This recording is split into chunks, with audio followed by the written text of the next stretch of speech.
N convention పై వస్తున్న వార్తల్లో వాస్తవాల కంటే ఊహాగానాలే ఎక్కువ అంటున్నారు సినీ హీరో నాగార్జున. ఎన్ కన్వెన్షన్ నిర్మించిన భూమి పట్టా భూమి అని, తాను 1 సెంటు భూమి కూడా ఆక్రమించలేదని నాగార్జున ట్వీట్ చేశారు.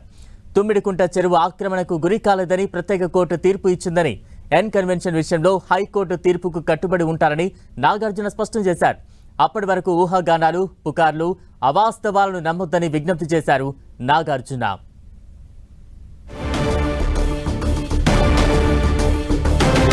ఎన్ కన్వెన్షన్ పై వస్తున్న వార్తల్లో వాస్తవాల కంటే ఊహాగానాలే ఎక్కువగా ఉన్నాయంటున్నారు cine hero Nagarjuna. N convention నిర్మించిన భూమి పట్టా భూమి అని, తాను 1 సెంటు భూమి కూడా ఆక్రమించలేదని నాగార్జున ట్వీట్ చేశారు.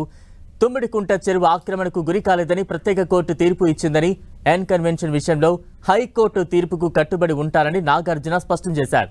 అప్పటి వరకు ఊహాగానాలు, పుకార్లు, అవాస్తవాలను నమ్మొద్దని విజ్ఞప్తి చేస్తున్నారు నాగార్జున. దానికి సంబంధించి కొద్దిసేపటి క్రితం సోషల్ మీడియా వేదికగా స్పందించారు. రైట్, ఎన్ కన్వెన్షన్ కూల్చివేతకు సంబంధించి హీరో నాగార్జున మరోసారి స్పందించారు. తాజా అప్డేట్స్ అందించేందుకు మా ప్రతినిధి కిరణ్ సిద్ధంగా ఉన్నారు. కిరణ్, ఏ రకంగా అర్థం చేసుకోవాలి? 1 సెంటు భూమి కూడా ఆక్రమించలేదు, అంత పట్టా భూమి అంటూ కూడా నాగార్జున చెప్తున్నారు.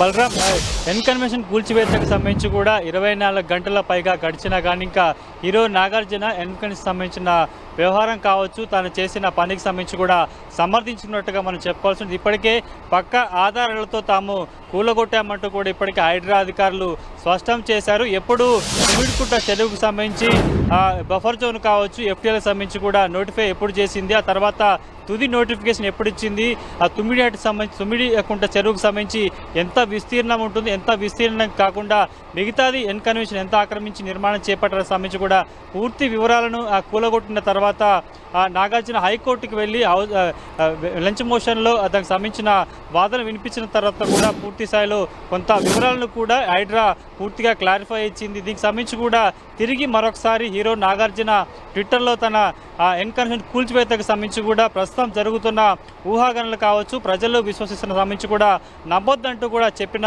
ట్వీట్కి సంబంధించి కూడా కొంత ఆసక్తికర చర్చ జరుగుతున్నట్టుగా మనం చెప్పాం. ఎందుకంటే ఇప్పటికే ఎన్ కన్వెన్షన్ సంబంధించి కూడా కూల్చివేతలో హైడ్రా పక్కా ప్లాన్తో అన్ని ఎవిడెన్స్ సేకరించిన తర్వాతనే కూల్చివేతలు చేసినట్టుగా మనం చెప్పాల్సి ఉంటుంది.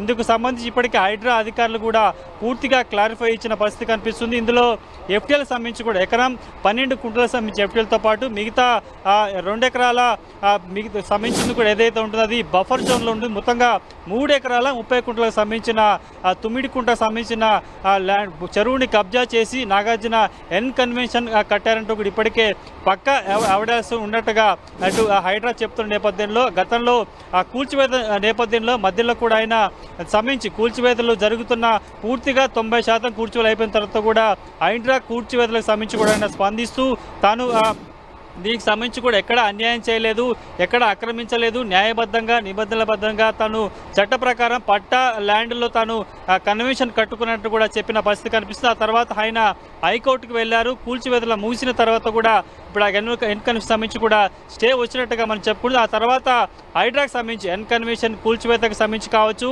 తమిడికుంట చెరువుకు సంబంధించి ఎన్ కన్వెన్షన్ ఎంత ఆక్రమించింది ఏంటి అనేది కూడా పూర్తి ఆధారాలతో హైడ్రా తర్వాత ఒక బ్రీఫ్కు సంబంధించి ముఖ్యంగా ఎన్ కన్వెన్షన్ ఎంత ఆక్రమించింది, ఎంత ఎఫ్టీఎల్లో ఉంది, ఎంత బఫర్ జోన్లో ఉంది అన్న అంశానికి సంబంధించి కూడా ఒక క్లారిఫై నోటిఫికేషన్తో పాటు ఒక ప్రెస్ నోటు రిలీజ్ చేసిన తర్వాత కూల్చివేతలకు సంబంధించి కూడా 24 గంటలు గడిచిన తర్వాత తాజాగా హీరో నాగార్జున దీనికి సంబంధించి ఒక కామెంట్ చేయడం, ట్విట్టర్ వేదికగా స్పందించిన సంబంధించి కూడా కొంత ఆసక్తికర చర్చ జరుగుతుంది. ఇప్పటికీ తాను కోర్టుకు సంబంధించిన స్టేకి కట్టుబడి ఉన్నట్టుగా చెప్పిన వాస్తవానికి 2015లో ఆయన సుప్రీంకోర్టుకు వెళ్ళారు, స్టే తెచ్చుకున్నట్టుగా ఆయన చెప్తున్నారు. కానీ వాస్తవానికి స్టేకి సంబంధించి కూడా 6 నెలలు మాత్రమే గడువు ఉంటుంది. కానీ ఆ తర్వాత సంబంధించి తిరిగి ఆ స్టేకి సంబంధించిన గడువు పొడిగించలేనట్టుగా మనకు ప్రాథమిక సమాచారంతో ఆ తర్వాత ఎలాంటి స్టే లేనట్టు కూడా హైడ్రా చెప్తున్న నేపథ్యం నేపథ్యంలో తాజాగా ఆయన చేసిన వ్యాఖ్యలు కావచ్చు, కోర్టుకు సంబంధించి ప్రస్తుతానికి కొంత కట్టుబడి ఉన్నాను, ఊహాగానాలు ఏది నమ్మొద్దు, వార్తలు నమ్మొద్దు చెప్పిన పరిస్థితి కనిపిస్తుంది. ఇక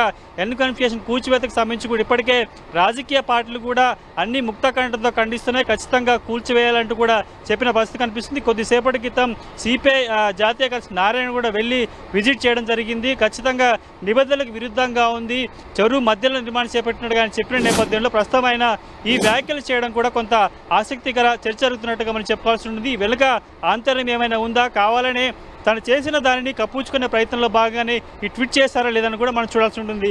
బలరాం, కిరణ్, అంటే నిన్న హైడ్రా చీఫ్ రంగనాథ్ చేసిన వ్యాఖ్యలకు సంబంధించి మనం చూస్తే ఇప్పుడు నాగార్జున చేసిన వ్యాఖ్యలు పూర్తి విరుద్ధంగా ఉన్నాయి. ఇది ఏ రకంగా మనం అర్థం చేసుకోవాలంటారు? నాగార్జున డాక్యుమెంట్స్ లాంటివి ఏమైనా సబ్మిట్ చేస్తున్నారా మీడియాకి ఏమైనా?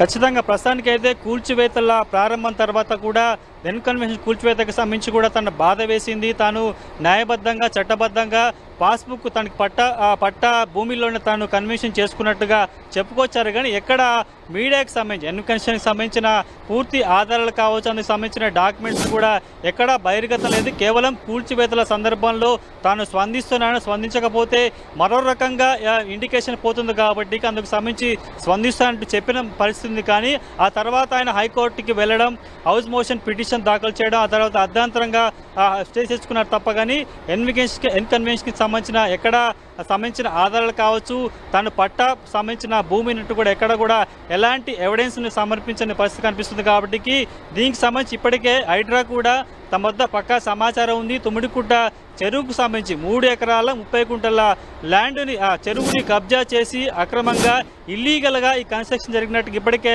హైడ్రా వాదిస్తుంది. తన వాదనకు సంబంధించి కూడా తాము 2014లో ఇటు హెచ్ఎండిఏ సంబంధించి కూడా తుమ్మిడికుంట ఎఫ్టీఎల్తో పాటు బఫర్ 1 సంబంధించి మొదటి నోటిఫికేషన్ జారీ చేసింది. ఆ తర్వాత 2015లో తుది నోటిఫికేషన్ ఇచ్చింది. అందుకు సంబంధించి దాని యొక్క బౌండరీస్ ఏంటి, ఆ బఫర్ జోన్ ఏంటి, ఎఫ్టీఎల్ ఏంటి కూడా పూర్తిగా నివేదిక వచ్చింది. ఆ నివేదిక ప్రకారమే తాము ఎన్కన్వెన్షన్ కూలగొట్టినట్టుగా ఇప్పటికే హైడ్రా అధికారులు చెప్తున్నారు. అందుకు సంబంధించి ఒక డీటెయిల్ ప్రెస్ నోట్ రిలీజ్ చేసిన తర్వాత అందుకు సంబంధించి ప్రస్తుతం కోర్టులో స్టే తెచ్చుకున్నారు. కాబట్టి ఇక ఈరోజు కొంత దీనికి సంబంధించి ట్వీట్ సంబంధించి కూడా కొంత ఆసక్తికర చర్చ. ఎందుకంటే కూల్చివేత తర్వాత కూడా వివిధ రాజకీయ పార్టీలు ఎన్కన్వెన్షన్ కూల్చివేతకు సంబంధించి కూడా నిజంగా దీనికి సంబంధించి న్యాయం జరిగింది, అక్రమ నిర్మాణాలకు సంబంధించి కూల్చివేత జరగడం మంచి పని శుభపరిణామం అంటూ కూడా అన్ని రాజకీయ పార్టీ చెప్పిన నేపథ్యంలో తాజాగా ఆయన ట్వీట్ సంబంధించిన ఆంతర్యం ఏంటనేది కూడా కొంత మనం చూడాల్సి ఉంటుంది. ఇక ఈ రోజు ఆయన ఇప్పటికీ ఎందుకంటే ఇప్పుడు ఒకవైపు హైడ్రా సంబంధించింది కూడా తమ దగ్గర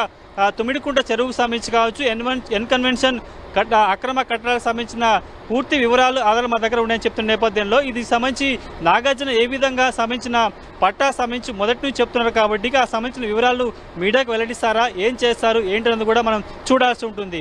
Balaram, right, thank you Kiran. ఇక మరింత అప్డేట్స్ అందించేందుకు మా ప్రతినిధి వెంకట్ సిద్ధంగా ఉన్నారు. వెంకట్, అంటే నాగార్జున ఎన్కన్వెన్షన్ కూల్చివేతపై టాలీవుడ్ లో ఎటువంటి చర్చ జరుగుతోంది? నాగార్జున అభిమానులు అయితే ఏం చెప్తూ ఉన్నారు? అంటే నిన్న ప్రభుత్వం కూల్చేసినటువంటి ఎన్కన్వెన్షన్ పైన మాత్రం నాగార్జున తన మాట కట్టుబడి ఉన్నాడు. ఇది ఎక్కడ కూడా ఆక్రమించలేదు, ఒక సెంటు భూమి కూడా ఆక్రమించలేదని ఆయన చెప్తున్న పరిస్థితి అయితే ఉంది. దీనిపైన సినీ ఇండస్ట్రీ నుంచి కూడా నాగార్జునకి మద్దతు ఇస్తుంది. ఎందుకంటే సినీ ఇండస్ట్రీలో ప్రస్తుతం దీనిపైన పెద్ద చర్చే జరుగుతున్న పరిస్థితి అయితే ఉందని చెప్పవచ్చు. ఒక అగ్ర హీరో ఎప్పుడు కూడా అందరికీ ఆదర్శంగా ఉన్నటువంటి నాగార్జున పైన ఈ విధంగా జరిగితే ఇక సామాన్యుల పరిస్థితికి చాలా ఇబ్బందికరంగా ఉంటున్నట్టుగా ఇండస్ట్రీకి ఇది నిజంగా ఒక బ్యాడ్ అని కూడా చెప్తున్నారు. ఎందుకంటే సినిమా ఇండస్ట్రీ పైన ఇది చాలా ఒత్తిడికి గురి చేసే అవకాశం ఉన్నట్టుగా కూడా వాళ్ళు పోబోతున్న పరిస్థితి అయితే ఉంది. ఇక నాగార్జున కూడా నిన్న ఒకసారి స్పందించడం జరిగింది, ఈ రోజు కూడా స్పందించడం జరిగింది. ఈ రోజు స్పందిస్తూ 2014లో స్పెషల్ కోర్టు, దాంతోపాటు ఏపీ ల్యాండ్ గ్రాబింగ్ ప్రొహిబిషన్ యాక్ట్కి సంబంధించి దానికి సీరియల్ నెంబర్ కూడా ఆయన పెట్టడం జరిగింది. దీని ప్రకారం చూస్తే ఇది మొత్తం కూడా లీగల్గా ఉన్నట్టుగా ఆయన చెప్తున్న పరిస్థితి అవుతుంది. ప్రస్తుతం ఈ విషయానికి సంబంధించి హైకోర్టులో ఉంది కాబట్టి దీనిపైన ఎటువంటి కామెంట్స్ ఎవరు మాట్లాడినా ఊహాగానాలకి ఎటువంటి వాటిపైన కూడా ఎవరు కూడా స్పందించొద్దని కూడా ఆయన అభిమానులకు మాత్రం విజ్ఞప్తి చేస్తున్నారు. ఎందుకంటే ప్రస్తుతం ఇది రోజు రోజు కూడా ఈ విషయం చాలా పెద్దదవుతున్నది. ఇది పొలిటికల్గా చాలా వరకు కూడా ఇది చాలా విషయాలకు పోతున్న పరిస్థితి అయితే ఉంది. నాగార్జున పైన చాలా వరకు కూడా అందరూ కూడా అంటే సిపిఐ నారాయణతో పాటు చాలామంది కూడా కాంగ్రెస్కి సంబంధించిన వారు, ఇటు బీజేపీ చూసుకుంటే రఘునందన్ ప్రతి ఒక్కరు కూడా నాగార్జున పైన విమర్శలు గుప్పిస్తున్న పరిస్థితి అయితే ఉంది. ఈ అన్నిటి కూడా చూస్తుంటే సామాన్యులు ప్రజలకు కూడా నాగార్జున పైన కొంత వ్యతిరేకత వచ్చే అవకాశం ఉంది. కాబట్టి కాబట్టి ఇది మొత్తం కూడా ఫ్యాన్స్ కూడా కొంత ఆందోళన కలిగిస్తున్న అవసరం కాబట్టి నాగార్జున మళ్ళీ మరొకసారి కూడా ఈ విషయం పైన స్పందించడం జరిగింది.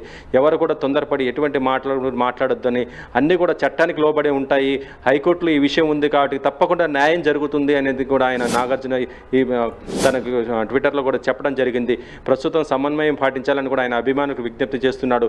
దాంతోపాటు తను ఎక్కడ కూడా ఒక సెంటు భూమి కూడా ఆక్రమించలేదు అని కూడా చెప్తూనే దానికి సంబంధించిన ప్రూఫ్స్ కూడా ఆయన త్వరలోనే బయట పెడతానని కూడా, ప్రస్తుతం ఇది కోర్టులో ఉంది కాబట్టి కోర్టు ఇచ్చినటువంటి తీర్పుకి కట్టుబడి ఉంటానని కూడా చెప్తున్నారు. ఒకవేళ తనకు వ్యతిరేకంగా కోర్టు తీర్పు వస్తే మాత్రం మొత్తం ప్రభుత్వం ఆ భూమి మొత్తం కూడా ప్రభుత్వానికి అప్పచెప్తానని కూడా ఆయన చెప్తున్న పరిస్థితి అయితే ఉంది. కాబట్టి ఇది ఇప్పుడు మొత్తం కూడా కోర్టుకి మీదనే ఆయన వేయటం కూడా జరిగింది. ఏదేమైనా కూడా ప్రస్తుతం నాగార్జునకి మాత్రం చాలా వరకు కూడా ఈ విషయంలో డ్యామేజ్ జరిగింది. చాలామంది నాగార్జునను ప్రత్యక్షంగా పరోక్షంగా ఇటు సినీ ఇండస్ట్రీలో నాగార్జున సమర్థిస్తున్న మిగతా రకం చూస్తే నాగార్జున పైన కొంత అయిష్టత, కొంతవరకు అయితే ఆయన పైన విమర్శలు కూడా వస్తున్నాయి. అయితే నాగార్జున మాత్రం దీనిని పట్టించుకోవట్లేదు. ప్రస్తుతం తనకు మాత్రం కోర్టు పైన ఒక నమ్మకం ఉందని కూడా ఆయన చెప్తున్న పరిస్థితి అయితే ఉంది. బలరాం, అంటే వెంకట్, ఇప్పటికే నాగార్జున న్యాయ పోరాటానికి కూడా సిద్ధమయ్యారు. ఎటువంటి ఆశాభావాన్ని వ్యక్తం చేస్తూ ఉన్నారు?